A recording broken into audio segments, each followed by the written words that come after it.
नमस्कार साथियों, स्वागत है आपका हमारे channel 21A learning for all में।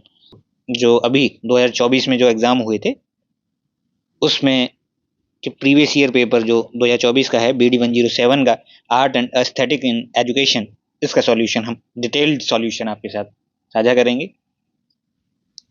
इसमें हम अगर एक प्रश्न के 4 विकल्प हैं, अगर चारों विकल्प जो हैं उन पर विचार किया जा सकता है तो उन पर हम विचार करेंगे, डिटेल्ड सॉल्यूशन देंगे। और अगर इससे संबंधित जो PDF जो रहेगी वो आपको हमारे ग्रुप में मिल जाएगी। तो चलिए शुरू करते हैं वीडियो को। पहला प्रश्न, किसने कहा है कला सत्य की अनुकृति की अनुकृति है? तो इसका उत्तर है बी, प्लेटो ने कहा है।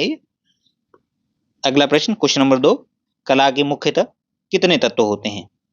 तो ये कला के तत्वों को लेकर अलग अलग जगह पे अलग अलग उत्तर मिल रहे हैं। तो इस प्रश्न में 3 उत्तर सही हो सकता है, लेकिन नितिन सिंघानिया की किताब है उसमें 7 तत्व बताए गए हैं, जिसमें पहला है रेखा, दूसरा है आकार, तीसरा है रूप, चौथा स्थान यानी कि स्पेस, पांचवा बनावट यानी टेक्सचर, और छठवां है मूल्य वैल्यू या मान, सातवां है रंग यानी कलर। तो होना तो चाहिए 7, लेकिन अगर आप इसमें 3 भी टिक करते हैं तो ये सही उत्तर माना जाएगा। अगला प्रश्न, निम्न में से कला का मुख्य तत्व नहीं है। कला का जो मुख्य तत्व नहीं है वो है लय यानी कि रिदम, क्योंकि कला के 7 तत्वों में से वैल्यू है, टेक्सचर है, लाइन है, किंतु रिदम नहीं है। तो इसीलिए इसका सही उत्तर जो है वो सी है।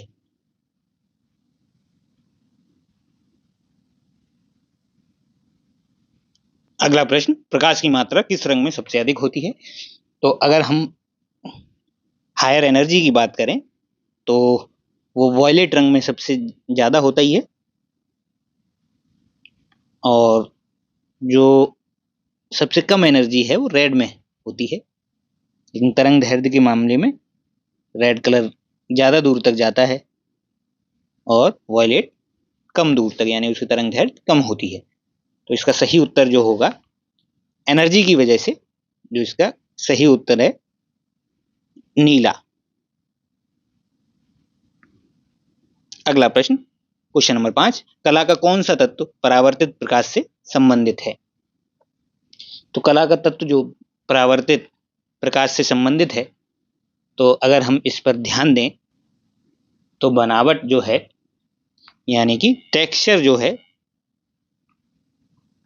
जो है वो आपकी फील से संबंधित है।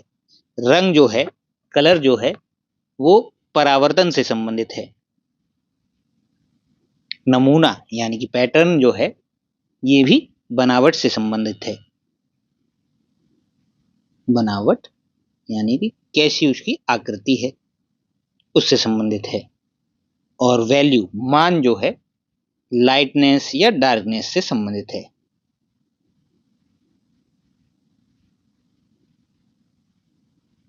तो इसका सही उत्तर जो है वो है बी, परावर्तन रंग से संबंधित है। कला का परावर्तित प्रकाश से संबंधित जो गुण है वो है रंग। अगला प्रश्न, कला का कौन सा सिद्धांत यह दर्शाता है कि कला के तत्व कला के काम के माध्यम से दर्शकों की आंखों को निर्देशित करने में कैसे मदद करते हैं? तो इसका उत्तर जो है वो है डी। पहले समझते हैं इसका कि संतुलन क्या है। संतुलन जो है, इसका जो शाब्दिक अर्थ है कि जो रचना है उसमें दृश्य भार का समान वितरण, यानी कि समान रूप से उस कला में वितरण हो, समरूप हो, सामंजस्य हो। तो ये सामंजस्य और समरूपता से है। लय जो है, ताल का मतलब है कि रचना में रेखाओं और आकारों या रंगों की पुनरावृत्ति की जो लयबद्धता है वो कैसी है। और जो बल है या जोर है एम्फेसिस है वो किसी विशेष भाग पर ध्यान आकर्षित करने से है। वहीं जो गति है या मूवमेंट है या आंदोलन है, उससे तात्पर्य है रेखाओं, आकारों और रंगों का उपयोग करके दर्शक की दृष्टि को रचना के भीतर कैसे प्रभावित किया जाता है। तो देखने वाले को कैसे आकर्षित किया जाए, कैसे उसकी जो दृष्टि है वो परिवर्तित हो, उस पे ये बल देता है। तो इसका सही उत्तर है मूवमेंट यानी जोर या आंदोलन। मूवमेंट गति यानी आंदोलन, माफ कीजिएगा। अगला प्रश्न, क्वेश्चन नंबर 7, अजंता चित्रों का मूल विषय क्या है? तो अजंता चित्रों का जो मूल विषय है वो बुद्ध चरित्र है। अगला प्रश्न, क्वेश्चन नंबर 8, राजा रवि वर्मा किस क्षेत्र में प्रसिद्ध थे? तो राजा रवि वर्मा जो है चित्रकला से संबंधित रहे और ये 19वीं सदी के चित्रकार थे।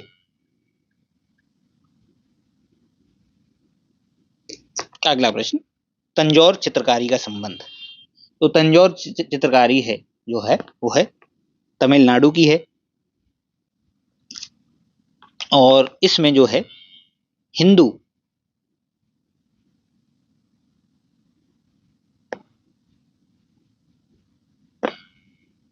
धार्मिक विषय वस्तु होती है, हिंदू धार्मिक विषय वस्तु होती है और इसमें स्वर्ण पट्टिकाओं का प्रयोग किया जाता है।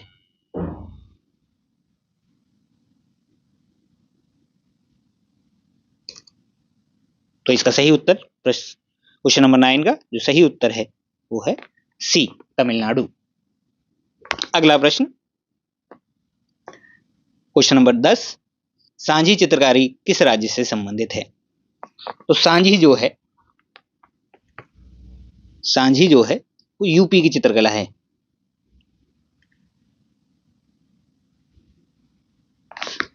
और ये यूपी के मथुरा वृंदावन क्षेत्र की है।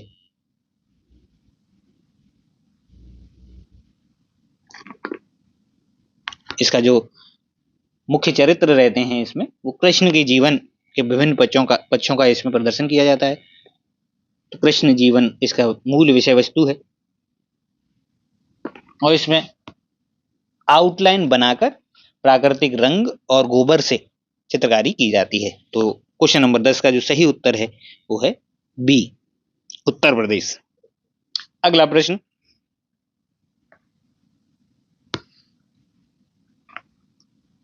क्वेश्चन नंबर 11, आनंद सिंह श्याम और धनैया बाई कलाकारों का संबंध निम्नलिखित में से किस कला से है?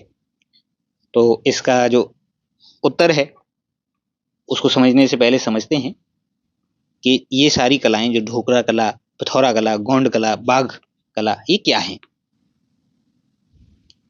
तो सबसे पहले समझते हैं कि ढोकरा कला क्या है।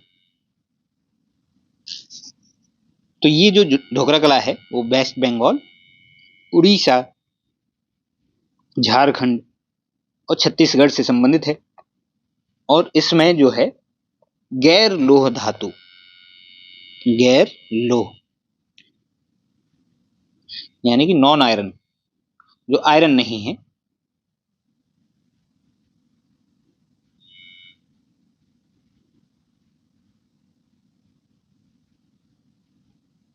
धातु शिल्प,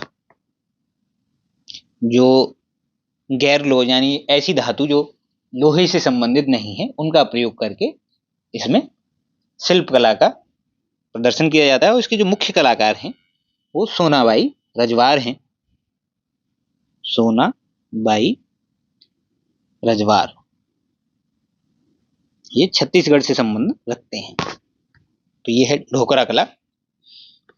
वहीं अगर पिथौरा कला की बात करें तो पिथौरा कला जो है गुजरात और एमपी की कला है।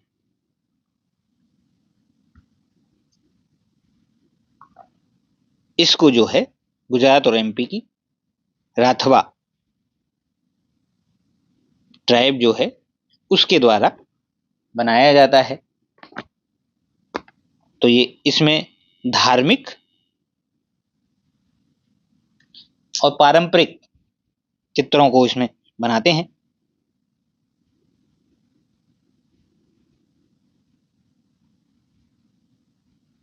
इसमें दूध और देसी शराब मिलाकर चित्रकारी की जाती है, प्राकृतिक रंग मिलाकर चित्रकारी की जाती है।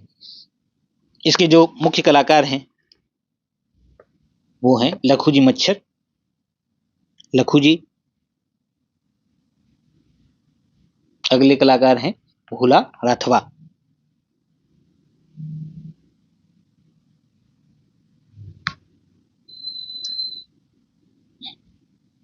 अगले गौण चित्रकला की बात करते हैं, तो इसको साफ कर देते हैं। अगर आपको इस पे लिखना हो तो आप रोक के स्क्रीनशॉट ले सकते हैं या रोक के लिख भी सकते हैं।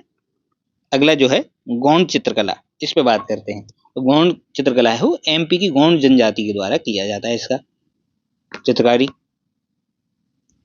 इसमें जो प्राकृतिक रंगों से, नेचुरल कलर से दीवार पर चित्रकारी की जाती है। इसमें बारीक पैटर्न होते हैं,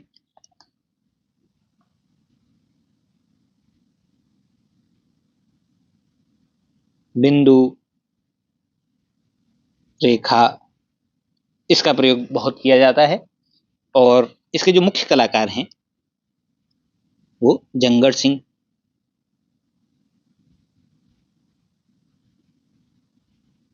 और राम सिंह उराव,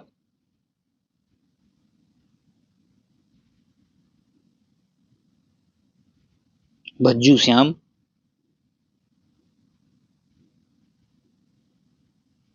दुर्गाबाई,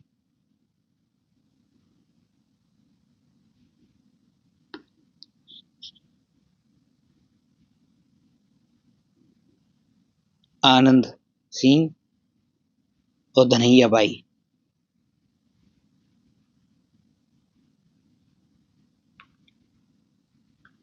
तो इस प्रश्न का जो सही उत्तर है वो तो सी है, लेकिन उसके बाद हम बाघ प्रिंटिंग के बारे में भी जान लेते हैं कि बाघ पेंटिंग होती क्या है। बाघ पेंटिंग जो है वो गुजरात और महाराष्ट्र में की जाती है, और ये बरली एक ट्राइब है। तो बरली ट्राइबल कम्युनिटी के द्वारा ये पेंटिंग की जाती है, जिसमें बाघों का चित्रण किया जाता है।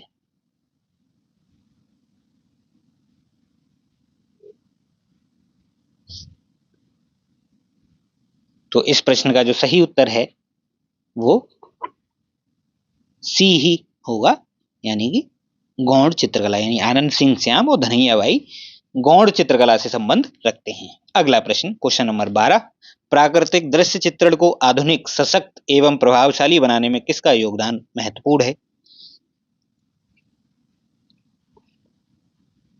इस प्रश्न पर विचार करने से पहले हम समझ लेते हैं कि ये कला क्या है, गांधार कला क्या है, मथुरा कला क्या है, मुगल कला क्या है, पाश्चात्य कला क्या है। तो गांधार कला जो है वो, उसका विकास कुषाण काल में हुआ था। गांधार क्षेत्र यानी कि आज का पाकिस्तान और अफगानिस्तान, उस क्षेत्र में हुआ है। और इसमें भगवान बुद्ध की मूर्तियां बनाई गई, और ये वास्तव में यूनानी, ग्रीक और भारतीय शैली का मिश्रण है। इसमें भगवान बुद्ध की मूर्तियों पर ध्यान केंद्रित किया गया है। तो ये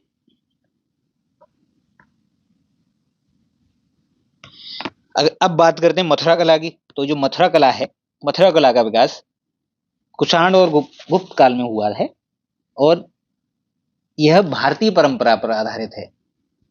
गांधार कला को देखेंगे तो वो ग्रीक, यूनानी और भारतीय कला का मिश्रण है। वहीं मथुरा कला विशुद्ध भारतीय परंपरा है, पर आधारित कला है, और इसमें देवी देवताओं, बुद्ध, यक्ष की मूर्तियां बनाई गई।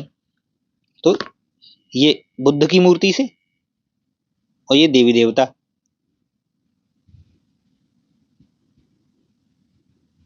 ग्रीक प्लस भारतीय,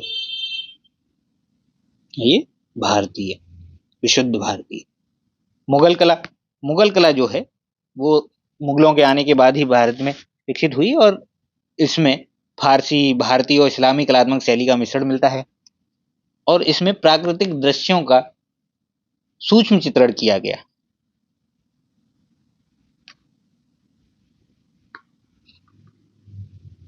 इसने शुरुआत की प्राकृतिक चित्रों की को बनाने में,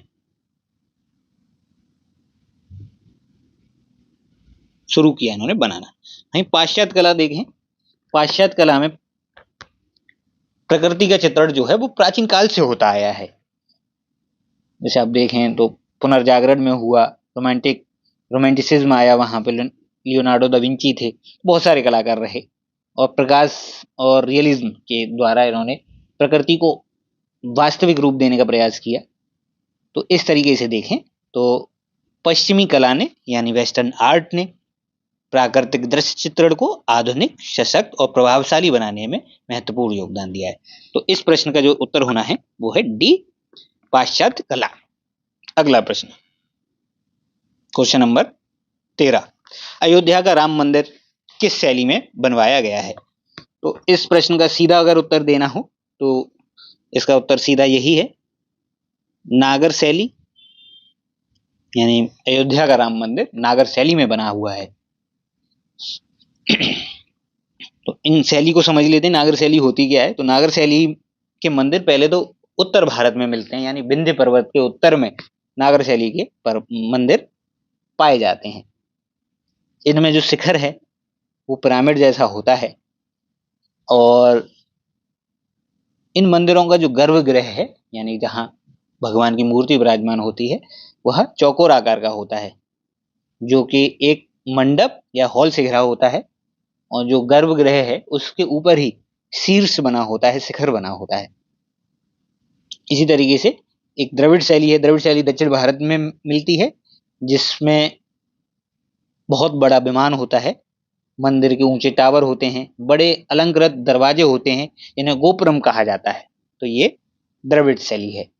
बेसर शैली जो है वो द्रविड़ शैली और नागर शैली का मिश्रण है, तो इन दोनों को मिला दिया जाए तो वो बेसर शैली हो जाती है। चलते हैं अगले प्रश्न की ओर।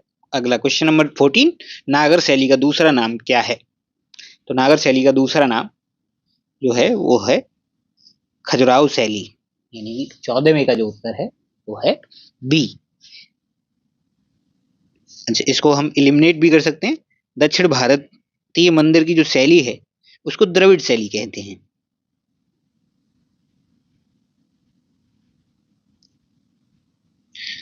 चालुक्य शैली जो है वो दक्षिण भारत के मंदिरों में एक उप शैली है, और जो खजुराहो शैली है वही विंध्यन पर्वतमाला के उत्तर में जो खजुराहो मंदिर हैं, ये नागर शैली में ही बने हुए हैं, तो इसीलिए इसको नागर शैली का ही दूसरा नाम है खजुराहो शैली। अगला प्रश्न, क्वेश्चन नंबर 15, आमेर शैली को क्या कहा जाता है? तो आमेर शैली को समझने से पहले समझते हैं कि कांगड़ा शैली क्या है। कांगड़ा शैली जो है वो हिमाचल प्रदेश से संबंधित है, हिमाचल प्रदेश से संबंधित है, और इसमें राधा कृष्ण के प्रेममयी चित्र बनाए गए हैं। वहीं वासौली शैली जो है वो जम्मू और कश्मीर की, जे.एंड.के की चित्रकला है, जो अपने बोल्ड और तीव्र रेखाओं के लिए प्रसिद्ध है। वहीं ढूंढाड़ शैली जो है वो आमेर शैली से संबंधित है। वहीं बूंदी शैली जो है वो बूंदी राजस्थान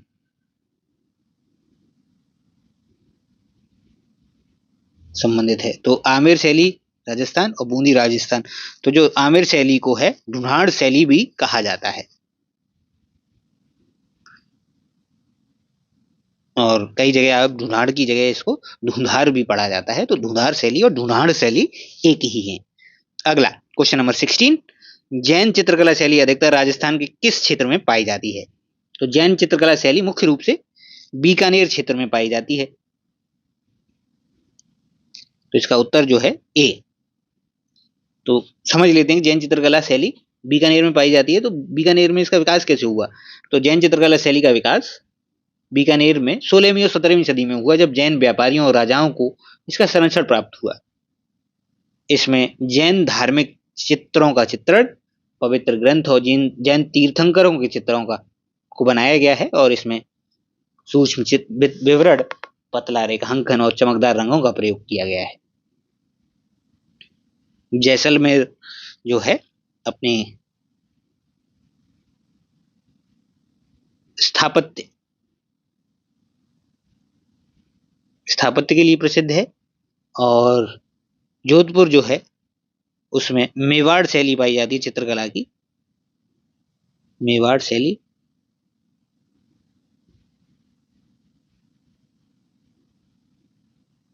जो कि मेवाड़ क्षेत्र का ही एक हिस्सा है। और अगर जोधपुर को आइसोलेशन में देखें तो मेवाड़ क्षेत्र के लिए जो चित्रकारी की जाती है वो जोधपुर और मेवाड़ क्षेत्र में ही की जाती है, जो युद्ध से संबंधित शैली रही है। क्वेश्चन नंबर 7, चित्रकला का कौन सा राजपूत स्कूल दक्कन चित्रकला के प्रभाव को दर्शाता है? तो इसका उत्तर जो है वो है सी, बीकानेर स्कूल।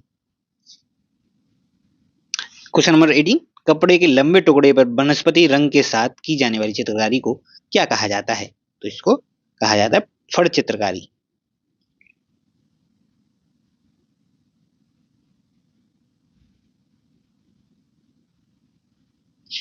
हिंडोला महल जो है,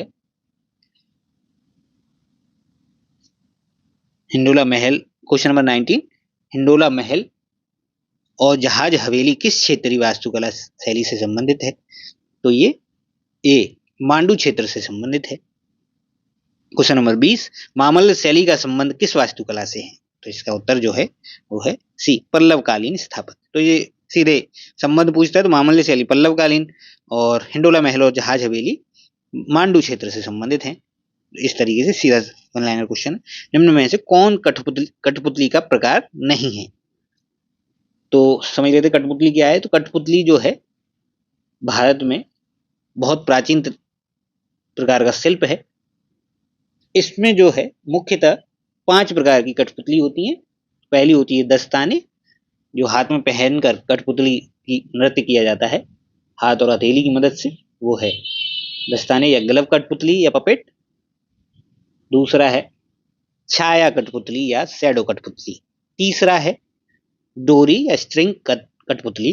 चौथा है छड़ी या स्टिक कठपुतली, और पांचवा है मुखौटा यानी मास्क कठपुतली।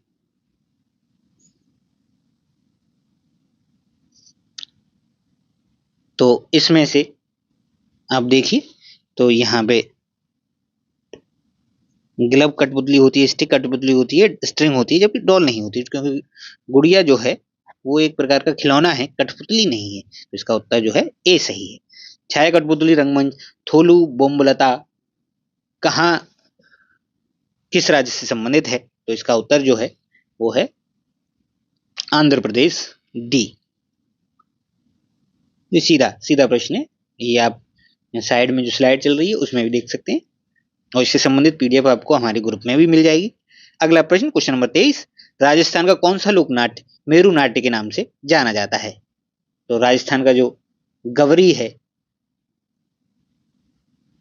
वो मेरू नाट्य के नाम से जाना जाता है। गवरी जो है वो राजस्थान के भील समुदाय द्वारा किया जाता है। अगला प्रश्न, केरल का पावकुथु प्रसिद्ध है। जो केरल का पावकुथु है वो एक कठपुतली शो है जिसमें दस्ताने या ग्लव कठपुतली का प्रयोग किया जाता है। अगला प्रश्न, क्वेश्चन नंबर 25, भांड पाथेर रंगमंच का संबंध है। तो भांड पाथेर जो है वो जम्मू और कश्मीर का थिएटर आर्ट फॉर्म है।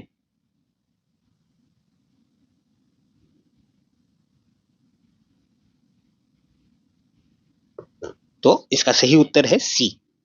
क्वेश्चन नंबर 26, अब्दुल करीम खान हिंदुस्तानी संगीत के किस घराने के प्रतिपादक थे? तो इसका उत्तर है सी, किराना घराना।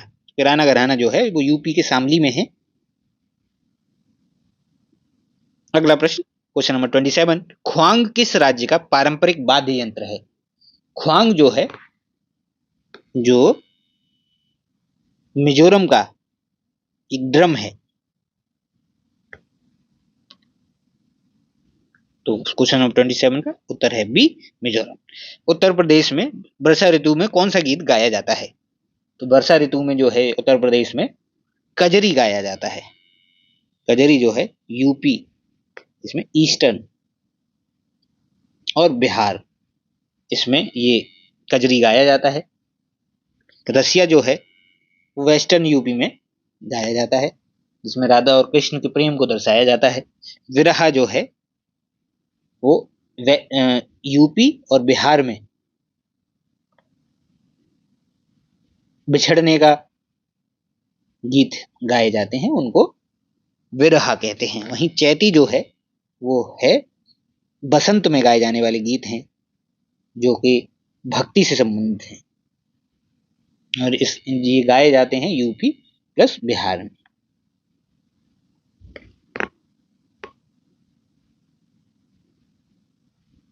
अगला प्रश्न क्वेश्चन नंबर 29, लोटिया कहाँ का क्षेत्रीय संगीत है? जो लोटिया है वो यूपी का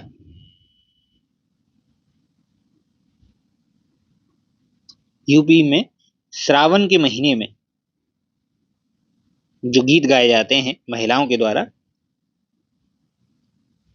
पानी भरने जब वो जाती हैं तब जो गीत गाए जाते हैं उन्हें लोटिया कहा जाता है। तो इसका सही उत्तर है बी, उत्तर प्रदेश। अगला प्रश्न क्वेश्चन नंबर 30, कुचिपुड़ी शास्त्रीय नृत्य किस प्रकार के संगीत के साथ किया जाता है? तो इसका उत्तर है बी, कर्नाटक संगीत। अगला प्रश्न, आंध्र प्रदेश में मार्च अप्रैल में कौन सा त्योहार मनाया जाता है? तो उगादी जो है आंध्र प्रदेश, तेलंगाना और कर्नाटका में मनाया जाता है, और यह तेलुगु और कन्नड़ का नव वर्ष है, जो कि मार्च अप्रैल में मनाया जाता है, मार्च अप्रैल में। वहीं जो ओणम है, ओणम जो है राजा महाबली और वामन अवतार से संबंधित है, जो कि केरल में मनाया जाता है और अगस्त सितंबर में मनाया जाता है। वहीं पोंगल जो है वो तमिलनाडु का पर्व है, जो नव वर्ष में फसल कटाई का त्योहार के रूप में मनाया जाता है, जो कि जनवरी में रहता है। वहीं करगा जो है कर्नाटक में मनाया जाता है चैत्र मास में, यानी कि कर्नाटक में चैत्र मास में, यानी कि मार्च अप्रैल। तो इसका सही उत्तर जो है ए, उगादी। अगला प्रश्न क्वेश्चन नंबर 32, राजहंस पर्व किस राज्य में मनाया जाता है? तो राजहंस पर्व जो है वो राजहंस, पहले समझ लीजिए क्या है। राजहंस पर्व जो है आंध्र प्रदेश के पुलिकट झील के पास पर्यटन को बढ़ावा देने के लिए मनाया जाने वाला एक पर्व है। तो ये आंध्र प्रदेश में मनाया जाता है। अगला प्रश्न, मोत्सु उत्सव। तो मोत्सु उत्सव जो है वो नागालैंड की नागा जनजाति द्वारा सामुदायिक बंधन और धन्यवाद का एक उत्सव है, और यह मई में मनाया जाता है। तो इसका उत्तर जो है मई में है, और उत्तर है इसका नागालैंड, यानी सी। गंगा सागर मेले का आयोजन, गंगा सागर मेला जो है वो पश्चिम बंगाल में गंगा नदी के मुहाने पर मनाया जाता है, और ये पश्चिम बंगाल इसका सही उत्तर है। क्वेश्चन नंबर 35, महाशिवरात्रि पर्व या त्योहार किस मास में आयोजित किया जाता है या आयोजन किया जाता है? तो महाशिवरात्रि भगवान शिव को समर्पित एक त्योहार है, जो कि फागुन मास में मनाया जाता है। अगला प्रश्न क्वेश्चन नंबर 36, विष्णु जी के 52 अवतार से संबंधित पर्व है। तो जैसा कि मैंने पिछले प्रश्न में बताया था आपको कि जो ओणम है वो महाबली, राजा महाबली और उनके 52 भगवान विष्णु के 52 अवतार से संबंधित है। ये स्वर्ग में इनका आधिपत्य हो गया था, और उनसे दान मांगने के लिए 52 अवतार लिया भगवान विष्णु ने, उससे संबंधित ये कहानी है, और उसके संबंध में ओणम पर्व मनाया जाता है। अगला प्रश्न क्वेश्चन नंबर 37, मंजूषा कला का प्रोत्साहन देने वाला उत्सव कौन सा है? तो सबसे पहले विचार कर लेते हैं। तो नुआखाई महोत्सव जो है वो उड़ीसा में मनाया जाता है। तानसेन महोत्सव जो है एमपी में मनाया जाता है। बेहुला महोत्सव बिहार में। अंतर्राष्ट्रीय पतंग महोत्सव गुजरात में। और मंजूषा कला जो है वो बिहार की एक कला है जो मुख्य रूप से पौराणिक कथाओं पर आधारित है और इसीलिए बिहार की कला है। तो बेहुला उत्सव जो है इस कला को प्रोत्साहन देने वाला महोत्सव है। अगला प्रश्न, क्वेश्चन नंबर 38, कठपुतली कला के जनक माने जाते हैं। तो कठपुतली कला के जनक जो है भगवान शिव माने जाते हैं। अगला क्वेश्चन नंबर 39, विश्व कठपुतली दिवस कब मनाते हैं। तो विश्व कठपुतली दिवस जो है 21 मार्च को मनाया जाता है। ये 2003 से मनाया जा रहा है और इसकी जो थीम है 2024 की द क्लाइमेट है। तो world puppet day celebrated on 21 of March. इसकी इस बार की जो थीम है 2024 की थीम रही थी द क्लाइमेट। अगला प्रश्न, क्वेश्चन नंबर 40, पुतुल नाच कठपुतली नृत्य है। तो जो पुतुल नाच है पिछले प्रश्न में, तो आप उस स्लाइड को भी देख सकते हैं। तो इसका जो सही उत्तर है वो है डी, असम। पुतुल नाच वेस्ट बंगाल, असम, बिहार, इन क्षेत्रों में ये कठपुतली नृत्य किया जाता है। और पुतुल नाच जो है एक डोरी यानी स्ट्रिंग कठपुतली, स्ट्रिंग पपेट के द्वारा किया जाने वाला एक नृत्य है। अगला प्रश्न, आंध्र प्रदेश का प्रसिद्ध हस्तशिल्प है। तो अपातनी जो है वो अरुणाचल प्रदेश की जनजातियों से संबंधित है। तो अरुणाचल प्रदेश। कुनबी जो है, कुनबी का संबंध महाराष्ट्र, गोवा और कर्नाटक से है। कलमकारी का संबंध जो है आंध्र प्रदेश और तेलंगाना से है। वहीं बंधनी का संबंध जो है गुजरात और राजस्थान से है। तो इस प्रकार देखें तो जो आंध्र प्रदेश का प्रसिद्ध हस्तशिल्प है वो है कलमकारी, यानी 41 का उत्तर है सी सही। अगला प्रश्न, क्वेश्चन नंबर 42, कुनबी साड़ी भारत के किस राज्य की जनजाति की महिलाओं द्वारा पहनी जाती है। तो कुनबी जो हमने यहाँ डिस्कस किया वही प्रश्न का जवाब है यहाँ पे। तो कुनबी जो है महाराष्ट्र, गोवा और कर्नाटक से संबंधित है और इसमें गोवा उत्तर जो है वो सही है। तो बी उत्तर इसका सही है। क्वेश्चन नंबर 43, कांजीवरम रेशम किस राज्य का प्रसिद्ध कपड़ा है। तो कांजीवरम रेशम जो है केरल राज्य का प्रसिद्ध कपड़ा है। अगला प्रश्न, लेपचा हथकरघा का संबंध किस राज्य से है। तो लेपचा हथकरघा का संबंध सिक्किम से है। तो इसका उत्तर है ए। अगला प्रश्न, महरसर प्रसिद्ध है। तो महरसर राजस्थान का एक छोटा सा गांव है जो अपनी सोने की पेंटिंग के लिए प्रसिद्ध है। इसमें सोने की पत्तियों का प्रयोग करके चित्रकारी की जाती है। तो ये जो है सोने की चित्रकारी के लिए प्रसिद्ध एक गांव है। कुनबी आपने पढ़ ही लिया, कलमकारी आंध्र प्रदेश और ये इससे संबंधित नहीं है। तो कुनबी गोवा, महाराष्ट्र और कर्नाटक, कलमकारी आंध्र प्रदेश, तेलंगाना और ये संबंधित नहीं। तो सोने की चित्रकारी के लिए तो महरसर का जो संबंध है सोने की चित्रकारी से है। अगला क्वेश्चन, लहरिया प्रिंट राजस्थान के किस जिले का प्रसिद्ध हस्तशिल्प है। तो लहरिया प्रिंट राजस्थान के बाड़मेर जिले की टाई एंड डाई है। तो ऑप्शन डी उस उत्तर इसका सही है। अगला प्रश्न, कौन से राजा पहली बार राजस्थान में मीनाकारी की कला लाए थे। तो इसका जो उत्तर है वो है मानसिंह। तो राजा मानसिंह जो है आमेर या जयपुर के महाराज थे। इन्होंने राजस्थान में मीनाकारी कला को लाने का श्रेय इन्हें दिया जाता है। अगला प्रश्न, क्वेश्चन नंबर 48, किस शहर की जैनब की साड़ी प्रसिद्ध है। जैनब की साड़ी के लिए कैथून शहर है जो कोटा के पास है, वो प्रसिद्ध है जैनब की साड़ी के लिए। अगला प्रश्न, क्वेश्चन नंबर 49, कांथा हस्तकला शैली का संबंध है। तो कांथा हस्तकला शैली का संबंध जो है पश्चिम बंगाल से है। यह कला अपने सरल सिलाई के लिए जानी जाती है जो पुराने कपड़ों पे की जाती है, जिसमें सुंदर पैटर्न और रूपांकनों का निर्माण किया जाता है। यानी कांथा हस्तकला शैली जो है सिलाई कला है। अगला प्रश्न, ब्लू पॉटरी कहाँ का एक पारंपरिक शिल्प है? तो इसका जो उत्तर है वो है D, Jaipur. Blue pottery Rajasthan के जयपुर की एक पारंपरिक कला है। इसमें नीली चमक और जटिल डिजाइनों के लिए ये प्रसिद्ध है और पर्शियन कला से युक्त है।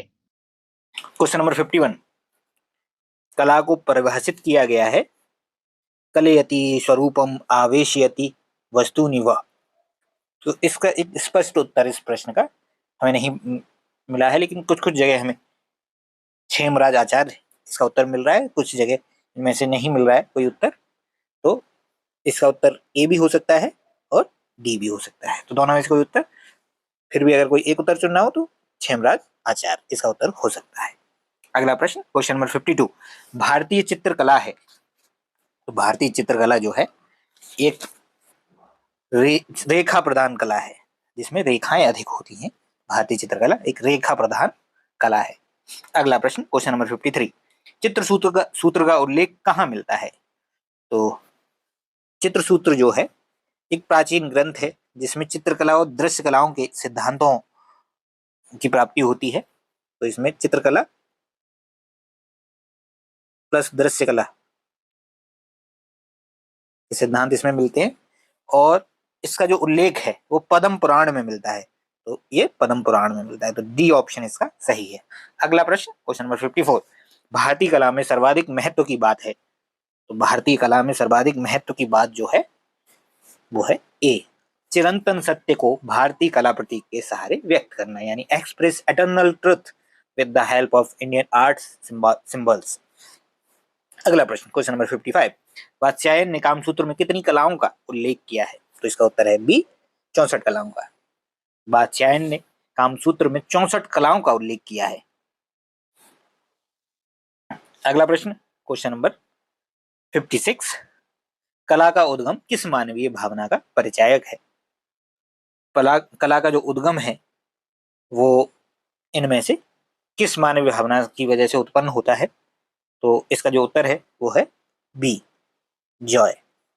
रचना से भी हमें आनंद मिलता है और सौंदर्य से भी आनंद मिलता है, तो कला का उद्गम आनंद, जॉय से होता है। अगला प्रश्न, क्वेश्चन नंबर 57, कामसूत्र में चित्रकला को किस नाम से संबोधित किया गया है? तो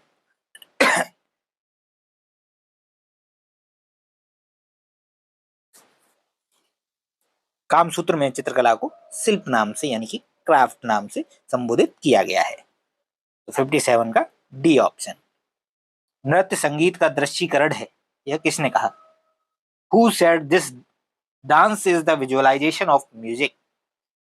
तो इसका उत्तर है सी, भरत मुनि। भरत मुनि ने ऐसा कहा है। क्वेश्चन नंबर 59, अद्भुत रस का स्थायी भाव होता है। अद्भुत रस का जो स्थायी भाव है वो विस्मय है, स्टोनिशमेंट। डी ऑप्शन इसका सही उत्तर है। अगला प्रश्न, क्वेश्चन नंबर 60, सौंदर्य शास्त्र का पिता किसे कहा जाता है? तो सौंदर्य शास्त्र का पिता जो है बाउमगार्टेन को कहा जाता है, बाउमगार्टेन को।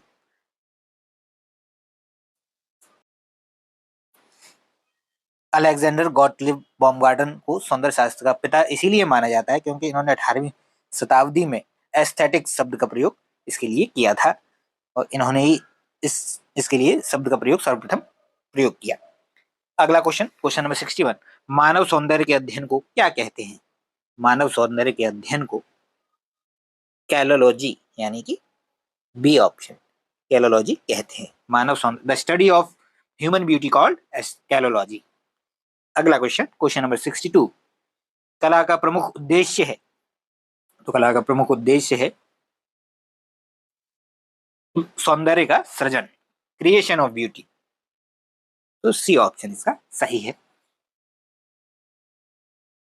क्वेश्चन नंबर 63, लावण्य योजना किसे कहते हैं? लावण्य योजना जो है सुंदरता और वह सौंदर्य का व्यंजन, ये दोनों है, तो इसका ऑप्शन जो है सी सही है। लावण्य योजना सुंदरता और बाह्य सौंदर्य दोनों का मिश्रित रूप है।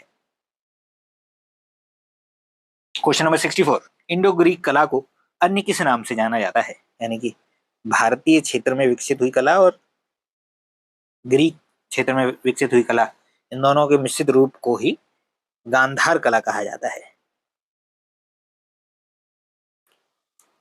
यहाँ समझ लेते हैं कुछ कुछ। मधुबनी जो है बिहार की है, चालू कला साउथ इंडिया की है, दक्षिण भारत की है। ये भारतीय मथुरा कला जो है वो भारतीय कला है, और गांधार कला जो है इंडो प्लस ग्रीक कला का मिश्रण है। अगला प्रश्न, क्वेश्चन नंबर 65। भरहुत स्तूप किस जिले में स्थित है? तो इसका उत्तर है ए, भरहुत स्तूप सतना में स्थित है। Question number 66। सांची के स्तूप का निर्माण कब प्रारंभ हुआ? तो सांची के स्तूप का निर्माण का कार्य तृतीय शताब्दी में शुरू हुआ। Bharat question number 67। भारतीय चित्रकला का प्रादुर्भाव हुआ है? तो इसका उत्तर है डी, शिला चित्रों से, यानी फ्रॉम द रॉक पेंटिंग्स। भारतीय चित्रकला का विकास रॉक पेंटिंग से हुआ है। अगला प्रश्न, क्वेश्चन नंबर 68। प्रागैतिहासिक चित्रों में किस तरह की प्रतीकात्मकता लक्षित होती है? तो इसका उत्तर है ए, ज्यामितीय एवं अलंकारिक, geometric and figurative, A option. Question number 69। गुफा चित्रों में किस भावना के चित्र बनाए गए हैं? तो इसका उत्तर जो है वो है मानवीय प्रकृति का चित्रण, डिपिक्शन ऑफ ह्यूमन नेचर। तो इसमें सहानुभूति की भावना का प्रदर्शन नहीं किया जाता, आध्यात्मिकता का प्रदर्शन नहीं किया जाता, जबकि माना कि शिकार करना, भोजन, पूजा, इन सभी का प्रदर्शन इसमें किया जाता है। अगला प्रश्न, क्वेश्चन नंबर 70। तेल रंगों में मोम को मिला मिलना कर, यानी गलत लिखा हुआ है, मिलाकर हल्का गर्म करें, कैनवास पर लगाना कहलाता है? तो इसका उत्तर है एनकॉस्टिंग, यानी कि अगर रंग को गर्म मोम में मिलाकर कैनवास पर लगाया जाता है तो उसे एनकास्टिंग कहते हैं। जबकि हैचिंग जो है समानांतर रेखाओं रेखाओं के प्रयोग से छायांकन और बनावट जब की जाती है तो उसको हैचिंग कहते हैं।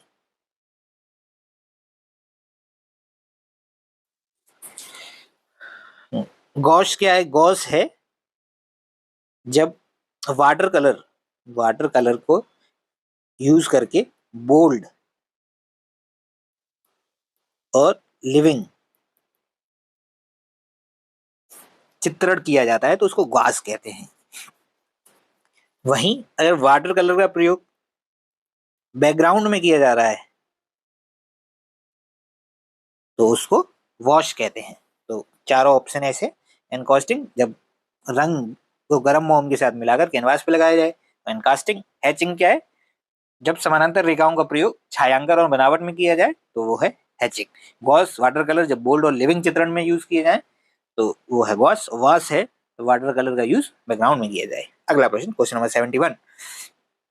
धरातल पर चित्रण के स्थान पर विभिन्न वस्तुओं को चिपकाकर जो रचना की जाती है वह कहलाता है? तो वो कहलाता है, इसका उत्तर है ए, कोलाज, यानी कि the creation made by sticking various objects instead of drawing on the surface is called collage. Okay, अगला। अब क्वेश्चन नंबर 72। अवनद्यवादों के आदि देव हैं? तो इसका उत्तर है सी, महेश। भगवान जो महेश हैं यानी शिव हैं वो अवनद्यवादों के आदि देव हैं। अवनद्यवाद वो होते हैं जहाँ पे झिल्ली होती है।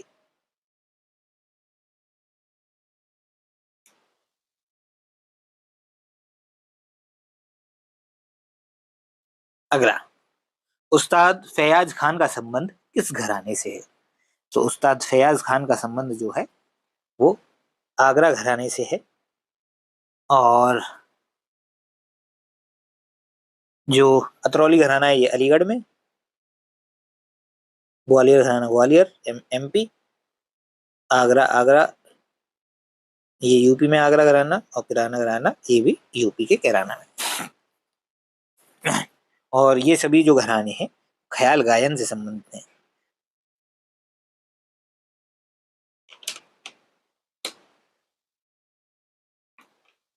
अगला प्रश्न, जांगड़ा गीत कहाँ का लोक रूप है? जो जांगड़ा गीत है वो हरियाणा का जांगड़ा जनजाति का किया जाने वाला लोकगीत है। अगला प्रश्न, क्वेश्चन नंबर 75, वह स्वर जो अपने नियत स्थान से हटकर दूसरी श्रुतियों पर जाकर ठहरता है उसे क्या कहते हैं? तो उसे कहते हैं विकृत स्वर। उससे पहले समझते हैं क्या होते हैं। शुद्ध स्वर जो होते हैं, जो मूल रूप में होते हैं, जो अपने मूल रूप में जो गाए जाते हैं, वो होते हैं शुद्ध स्वर। ये थोड़ा सा अपने स्थान से अगर भटक जाए, विकृति आ जाए, परिवर्तन हो जाए, शुद्ध स्वरों में परिवर्तन जब आएगा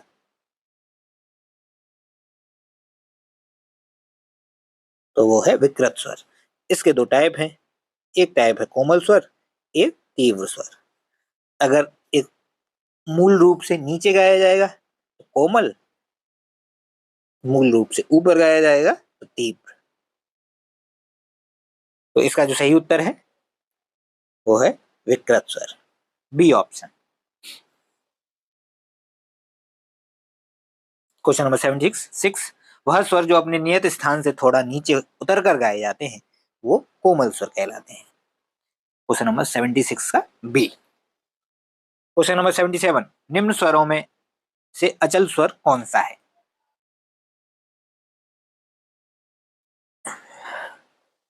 तो सबसे पहले समझते हैं कि स्वर कितने होते हैं। तो स्वर जो होते हैं वो 7 होते हैं,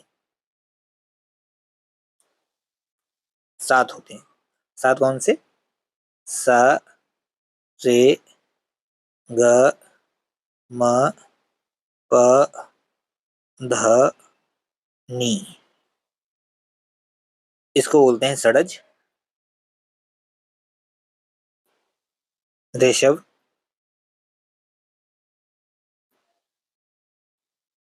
गांधार, मध्यम, पंचम, धैवत और निषाद। इन सातों स्वरों में से जो दो स्वर हैं, एक षडज और एक पंचम, ये स्वर जो हैं वो है अचल स्वर, क्योंकि ये बदलते नहीं है। तो इसके आधार पे बाकी जो 5 स्वर हैं वो चल स्वर हैं, षडज और पंचम ये अचल स्वर हैं। तो इसका उत्तर जो है वो सी, पंचम, क्योंकि ये चल स्वर है, ये चल स्वर है, ये चल स्वर है, यही ये अचल है। तो इसलिए सी ऑप्शन इसका सही है। अगला क्वेश्चन नंबर 78, तार सप्तक की ध्वनि का स्थान कौन सा है? तो तार सप्तक की जो ध्वनि है उसको समझने से पहले समझते हैं कि तार सप्तक क्या है। तो तार सप्तक जो है वो उच्च पिच के स्वर होते हैं। जिन स्वरों की उच्च पिच होगी वो स्वर तार सप्तक कहलाते हैं।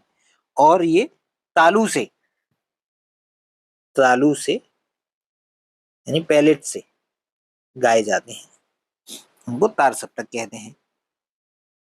वहीं जो मध्य सप्तक है, मध्य सप्तक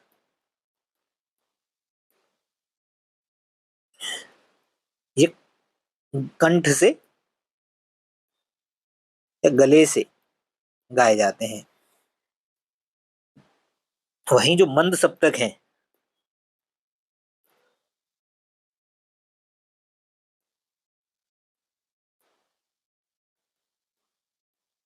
ये छाती से यानी चेस्ट से गाए जाते हैं। तो क्या प्रश्न है ये? तार सप्तक की ध्वनि का स्थान कौन सा है? तो इसका उत्तर जो है वो होगा तालु, पैलेट, यानी बी ऑप्शन। क्वेश्चन नंबर 79, मध्य सप्तक की ध्वनि का स्थान कौन सा है? तो मध्य सप्तक की ध्वनि का स्थान जो है वो कंठ या गला है, यानी कि ए, थ्रोट, गला, कंठ। अगला प्रश्न, तीव्र स्वर की पहचान किस चिन्ह से की जाती है?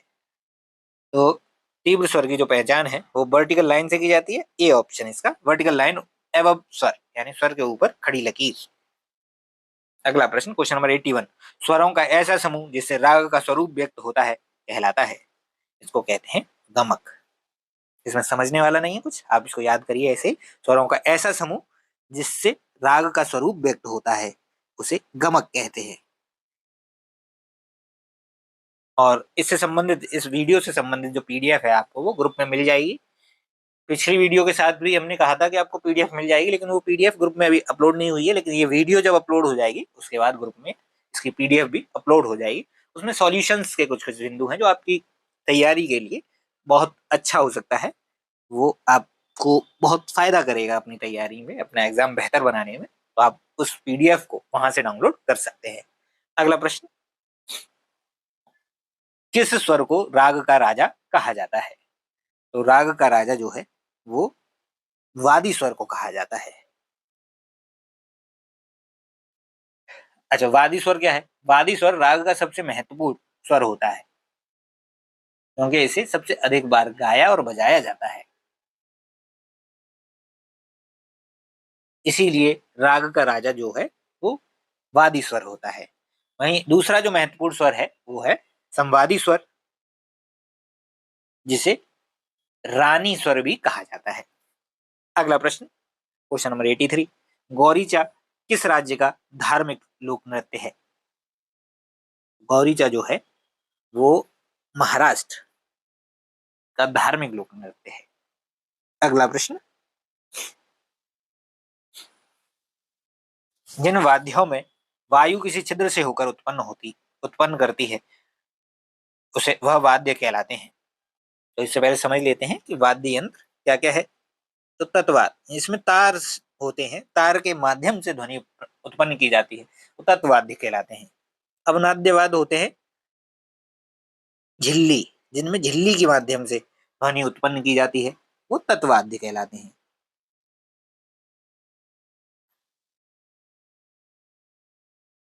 सुशिरवाद्य, सुशिरवाद्य वो हैं जो वायु के प्रवेश से, वायु के प्रवेश से ध्वनि उत्पन्न करते हैं, उन्हें सुशिरवाद्य कहते हैं। तो वायु प्रवेश। घनवाद्य जो है वो जो धातु के बने होते हैं। तार सप्तक में देखिए, हारमोनियम, सारंगी, ऐसे ही इसमें तबला, अवनाद्य में तबला, ढोलक, वायु प्रवेश में शंख, बांसुरी, ये हो सकता है मंजीरा, इस तरीके से। तो इस ये प्रश्न था आपका कि जिन वाद्यों में वायु किसी छिद्र से होकर शब्द उत्पन्न करती है वह वाद्य कहलाते हैं। तो वायु से सुशिर। तो 84 का जो है सी ऑप्शन इसका सही उत्तर है। अगला क्वेश्चन, क्वेश्चन नंबर 85, निम्न में से अवनद्य वाद्य का उदाहरण है। अवनद्य वाद्य जिसमें झिल्ली होती है, झिल्ली जो है, वीन जो है वो वायु से, तो ये नहीं होगा। शंख वायु से, मंजीरा मेटल से, धातु का बना होता है, तो खजरी, यानी इसका उत्तर जो है वो है खजरी, सी ऑप्शन खजरी। क्वेश्चन नंबर 86, निम्न में से तत्वाद्य का उदाहरण है। तत् यानी तारों से बना हुआ। तो खंजरी जो है वो है, ये अवनद्य है, ढोल भी अवनद्य, नगाड़ा भी अवनद्य, सारंगी तत्। तो इसका सही उत्तर है डी ऑप्शन। अगला प्रश्न, क्वेश्चन नंबर 87, हिंदुस्तानी संगीत का सबसे पुराना घराना है। तो हिंदुस्तानी संगीत का सबसे पुराना घराना जो है ग्वालियर घराना है, इस 16वीं सदी से प्रचलित है।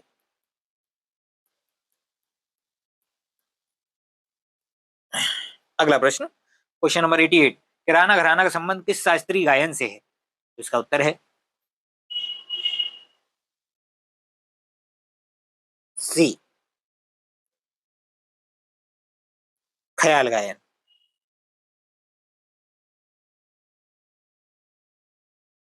अगला प्रश्न, क्वेश्चन नंबर 89, ठुमरी का जन्म स्थान माना जाता है। तो ठुमरी का जो जन्म स्थान है उसे लखनऊ को माना जाता है। अगला प्रश्न, क्वेश्चन नंबर 90, संगीतकार तानसेन का संबंध किस राज दरबार से है? संगीतकार तानसेन का संबंध जो है वो मुगल राज दरबार से भी रहा है और ग्वालियर से भी रहा है और रीवा के शाही दरबार से भी रहा है। तो इसका सही उत्तर जो है वो बी ऑप्शन, यानी रीवा, ग्वालियर और मुगल।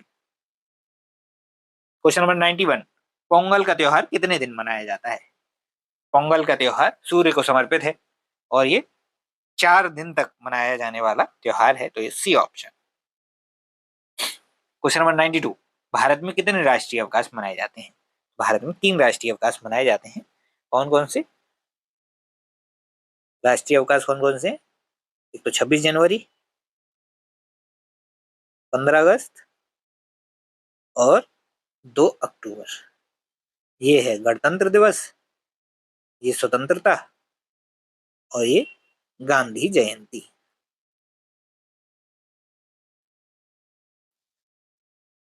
अगला प्रश्न, पोंगल का त्योहार किस देवता को समर्पित है? तो क्वेश्चन नंबर ए का 93 का ए। क्वेश्चन नंबर 94, निम्नलिखित में से किस त्योहार की नाव दौड़ एक विशेष विशेषता है? तो इसका उत्तर है ए, ओणम। ओणम त्योहार में जो है नाव चलाई जाती है ओणम त्योहार के आयोजन में, जिसे वल्लम कल्ली कहा जाता है। क्वेश्चन नंबर 95, किस भारतीय स्वतंत्रता सेनानी और सामाजिक कार्यकर्ता के प्रयासों से गणेश चतुर्थी फिर से एक निजी पारिवारिक उत्सव बन गया? इसका उत्तर है डी, लोकमान्य बाल गंगाधर तिलक। अगला प्रश्न, क्वेश्चन नंबर 96, पोंगल या संक्रांति त्योहार क्यों मनाते हैं? तो इसका उत्तर है सी, फसल उत्सव के रूप में मनाते हैं। ये हार्वेस्ट फेस्टिवल है। क्वेश्चन नंबर 97, गोपाल नायक का संबंध है? तो इसका उत्तर है सी, संगीत से, क्योंकि ये संगीतज्ञ थे इसलिए ये संगीत से संबंध रखते हैं। क्वेश्चन नंबर 98, दिवाली दीपावली का संक्षिप्त रूप है। दीपावली शब्द का वास्तविक अर्थ क्या है? तो इसका उत्तर है B, row of lighting lamps, यानी जलते दीपकों की पंक्ति। जब भगवान राम आए, जब भगवान राम आ रहे थे तो लोगों ने अपने घरों के बाहर दीपक रखे, इसी वजह से इसको रो ऑफ लाइटिंग लैंप, जलते दीपकों की पंक्ति कहा जाता है। अगला प्रश्न, क्वेश्चन नंबर 99, मुहर्रम पर किसकी मृत्यु का शोक मनाया जाता है? तो इसका उत्तर है डी, इमरान हुसैन। मुहर्रम इस्लामी कैलेंडर का पहला महीना है।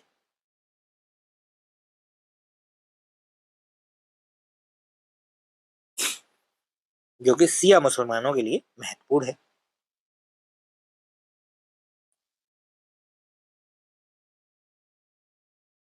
और जिस दिन इमाम हुसैन का की मृत्यु हुई उसे आसुरा,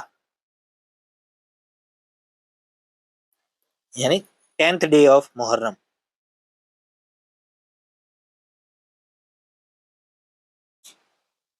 और ये इनकी मृत्यु जो इमाम हुसैन की हुई, ये एक लड़ाई में हुई जिसको करबला की लड़ाई कहा जाता है।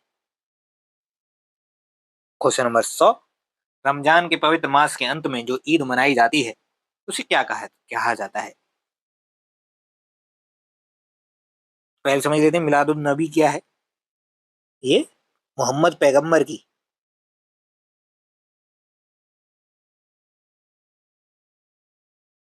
जयंती है। ईद उल फितर जो है रमजान के अंत में मनाई जाती है, तो ये रमजान से संबंधित है ईद उल फितर। ईद उल अजहा जो है वो इब्राहिम के बलिदान की कहानी को याद करने के लिए मनाई जाती है।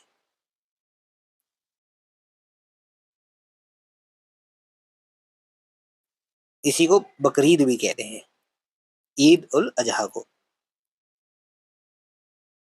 तो इस प्रश्न का जो सही उत्तर है वो है बी ऑप्शन, ईद उल फितर। इस वीडियो से संबंधित पीडीएफ जो है वो आपको हमारे टेलीग्राम चैनल में मिल जाएगी और वहाँ ये पीडीएफ आपको तैयारी में बहुत मदद करेगी, तो आप वहां से जाके इसको डाउनलोड कर सकते हैं। वीडियो अच्छा लगा हो तो लाइक कीजिए, चैनल को सब्सक्राइब कीजिए और अपने मित्रों के साथ शेयर कीजिए। धन्यवाद।